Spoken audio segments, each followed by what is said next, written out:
Assalamu alaikum students, how are you all? Hope you all are good at your home. I am your Urdu teacher and this is your Urdu book. Now open your books. Kids, have you opened your books? Good. Now come to the page number 10 and look at here. पढ़िए और pencil फेरिए। इस page पर आपको जो काम दिया गया है वो क्या है? पढ़ना है और पेंसिल फेरनी है। Kids look at here. ये क्या लिखा हुआ है? बे। ये क्या लिखा हुआ है किड्स? बे। पढ़िए बे। और बे की आवाज़ क्या होती है? बा।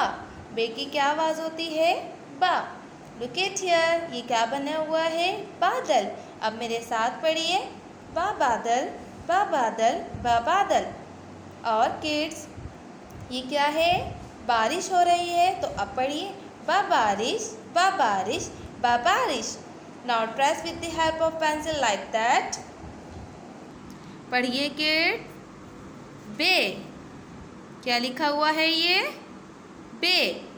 Trace with the help of pencil like that. Join the dots and make B like this. Okay kids, अब आप इसी तरीके से पढ़िए और पेंसिल फेरिए। And that is end of our class. Inshallah, I will come back tomorrow with another topic. Till then, take care and goodbye.